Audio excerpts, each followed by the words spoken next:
Bonjour à toutes et à tous. Cette vidéo est complémentaire à celle de mon collaborateur. Nos solutions de désinfection du 14 mai, des micro-organismes dans l'air et sur les surfaces. Nous allons vous présenter aujourd'hui 3 solutions de désinfection. La première est chimique, la deuxième est l'ozone et pour finir ce sera l'UV. Les 3 méthodes de désinfection présentées sont à large spectre, c'est-à-dire qu'ils peuvent détruire de nombreux micro-organismes, comme par exemple les bactéries, les virus, les champignons unicellulaires, les protistes. Les infections au coronavirus sont liées par le contact avec des zones contaminées, puis le contact des zones du visage, et moins fréquemment de personne à personne. Il est donc essentiel de désinfecter ces surfaces, car le coronavirus peut rester en vie plusieurs jours sur des surfaces contaminées comme les plastiques ou l'acier. Et également de désinfecter l'air pour minimiser le contact de personne à personne. Dans une première partie, nous allons vous présenter la désinfection chimique. Donc c'est la plus couramment utilisée, car elle est très simple à mettre en œuvre, et également, il n'y a pas de risque pour la santé humaine. Donc les désinfectants que nous pouvons vous proposer sont d'abord les gels hydroalcooliques. Le but, ça va être de désinfecter les mains pour éviter de se contaminer le visage avec des micro-organismes comme par exemple le coronavirus. Donc nous les vendons en bidons de 10 litres et ils sont jugés de première barrière parce que ça évite la première contamination. Ensuite, il y a les solutions hydroalcooliques également vendues en bidons de 10 litres. Eux, c'est pour désinfecter les surfaces potentiellement contaminées.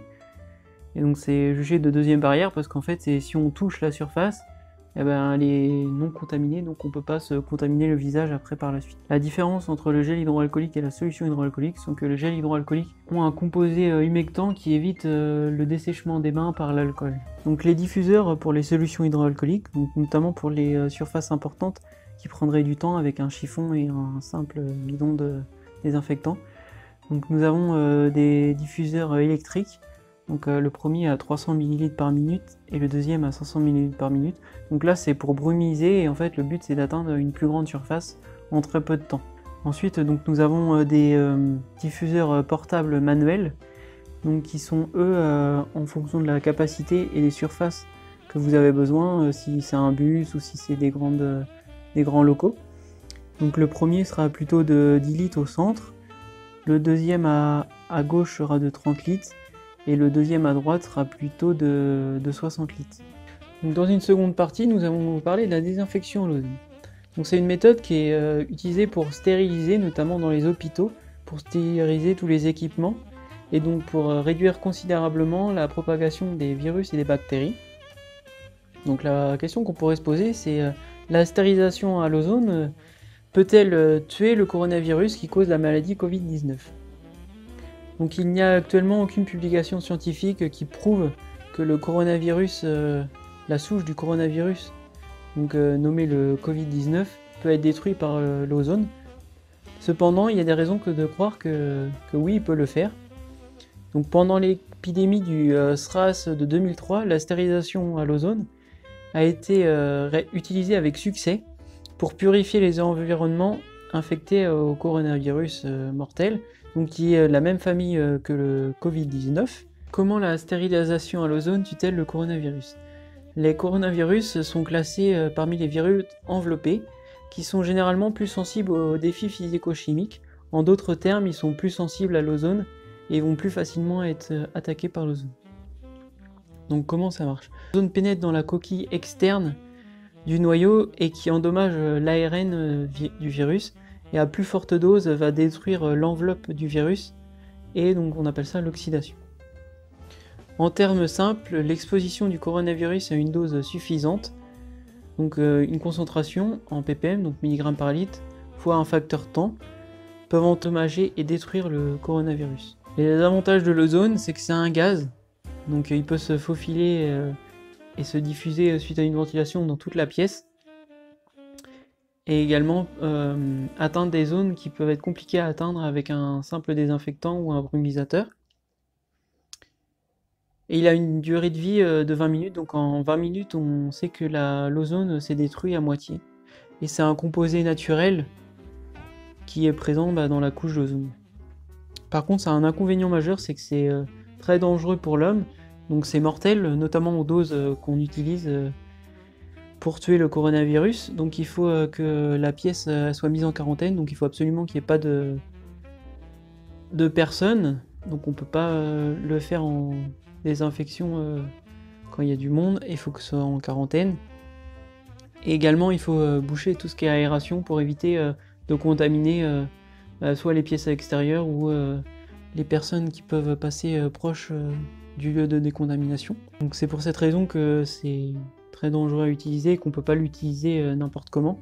Donc lors de la désinfection du SRAS-CoV-1 de 2003, donc il y a un virus similaire au Covid-19, donc il y a plusieurs études qui ont démontré qu'une dose d'ozone relativement faible, de l'ordre de 1 ppm, donc 1 mg par litre, et un temps de contact court, comme 1 minute, était suffisant pour détruire 99% des virus, comme les coronavirus et aussi également les rotavirus. Un deuxième inconvénient de l'ozone, c'est qu'il peut interagir avec tout ce qui l'entoure, notamment donc, les surfaces qui vont être nettoyées ou les pièces par exemple. Donc il faut prendre bien en cause qu'il peut corroder plusieurs types de matériaux, comme on peut voir sur le tableau ci-joint. Par conséquent, il est recommandé d'identifier sur le site tous les matériaux qui sont susceptibles d'entrer en contact avec l'ozone et de soit pouvoir le retirer ou autrement de choisir une autre méthode de désinfection afin d'éviter les mauvaises surprises. Donc je ne vais pas vous présenter tout ce qui est les équipements que DLK peut vous proposer car ils ont été largement expliqués dans la vidéo précédente. Cependant, l'ozone comporte deux inconvénients majeurs, notamment la corrosion de différents matériaux et aussi une dangerosité pour l'homme. Dans une troisième et dernière partie, nous allons vous parler de la désinfection UV. Donc comme la désinfection ozone, il est largement utilisé dans le milieu médical pour stériliser tous les équipements pour éviter la propagation des micro-organismes. Il y a eu des études qui ont été faites suite au SRAS-CoV-2, donc qui est un virus similaire au Covid-19. Donc là, je me suis aussi basé sur l'Association internationale des ultraviolets, IUVA, qui estime que les technologies de désinfection UV elles peuvent jouer un rôle dans une approche barrière multiple pour réduire la transmission du virus Covid-19. Donc sur la base de données de désinfection actuelles, reste que des preuves empiriques, il n'y a pas pour l'instant, comme l'ozone, de preuves scientifiques qui ont été établies que le coronavirus Covid-19 peut être détruit par l'UV. Les UV sont un désinfectant connu pour l'air, l'eau et les surfaces, qui peuvent aider à atténuer les risques pour contracter une maladie liée à un micro-organisme, donc comme le Covid-19. Donc on n'utilise pas n'importe quel type d'UV, c'est les UVC, ils sont différents des UV A et B qu'on peut avoir lors du bronzage. Les UVC en fait ils sont retenus par la couche d'ozone et ils sont pas présents sur la Terre, donc ils sont présents que sous la forme artificielle du coup créée par l'homme. Donc c'est une lumière qui se situe dans le spectre entre 200 et 280 nanomètres, et donc là c'est là qu'on a un impact germicide qui vont comme l'ozone aussi attaquer l'ARN des virus. Donc les UV aussi on peut se baser sur les études du SRAS-CoV-1 de 2003, pareil ils ont été utilisés pour désinfecter et ils ont été utilisés avec succès. Donc on peut également se baser sur, ça fait plus de 40 ans que on utilise l'UV pour désinfecter, notamment dans l'eau potable, dans les eaux usées, l'air, les produits pharmaceutiques, les différents types de surfaces. Et donc il y a des centaines de virus et de bactéries qui ont été testés et aucun n'a résisté à l'UVC. Tout dépend de la dose. Donc quand on parle de dose, en fait c'est une dose en joules par mètre carré. Donc l'exposition qui assure 90% d'inactivation des virus, elle se situe entre 7 et 241 joules par mètre carré, avec une moyenne à 67 joules par mètre carré qui correspond au SRAS-CoV-1 donc de 2003, donc qui est sensiblement identique au Covid-19. Donc on peut se baser sur cette valeur-là pour détruire le coronavirus.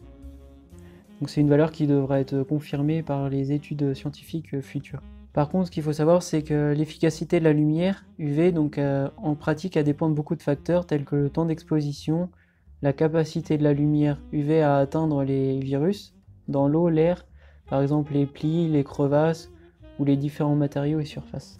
Donc comme tout système de désinfection, les dispositifs UVC doivent être utilisés correctement pour être efficaces. Ils produisent tous une quantité variable de lumière, donc toujours une longueur d'onde comprise quand même entre 200 et 280 nanomètres, et à savoir qu'elle est beaucoup plus forte que la lumière du soleil. Donc il est important de se protéger, que ce soit avec des vêtements couvrants et aussi avec des lunettes anti-UV. Nous suggérons également un détecteur de mouvement pour éteindre les lampes lorsque une zone est en désinfection, Donc ça dépendra du type de produit utilisé, si c'est des lampes UV cachées, on va dire, ou non. Il faut plusieurs heures pour prendre un coup de soleil avec les UV A et B, alors que les UVC, en quelques secondes, on a un coup de soleil, et il y a des risques pour les yeux aussi.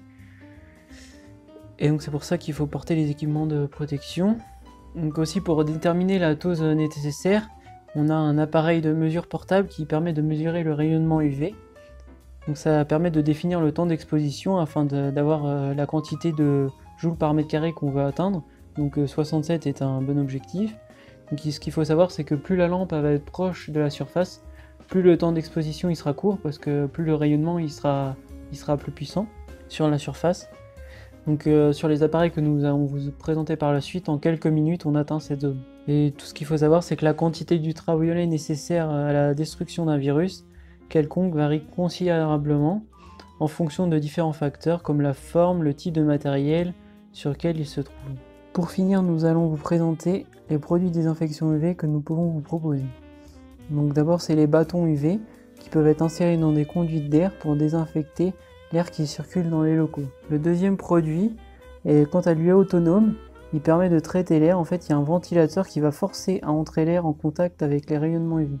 Les deux produits présentés n'ont pas besoin d'équipement spécialisé de protection, car le rayonnement UV est caché soit dans la conduite d'air ou dans l'équipement lui-même.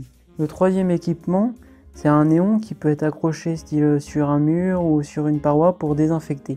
Le quatrième équipement, lui, est aussi également un néon qui peut être déplacé, donc il est mobile, pour pouvoir désinfecter des claviers d'ordinateur, des téléphones portables, des masques. Le dernier produit que nous vous proposons, c'est la tour UV. Donc elle est modulable à 360 degrés. Ça permet que le rayonnement UV il parte dans plusieurs directions et d'avoir une meilleure désinfection des pièces. Les trois derniers équipements présentés ont besoin quant à eux d'équipements de protection adaptés, style vêtements couvrants, lunettes UV ou également des détecteurs de mouvement pour éviter de rentrer en contact avec le rayonnement UV qui peut être nocif pour la peau ou pour les yeux. Merci de votre attention, nous restons à votre disposition si vous avez d'éventuelles questions, en espérant que cette vidéo vous a plu. Cependant, vous pouvez nous contacter par mail ou par téléphone et également visiter notre site internet. Bonne journée.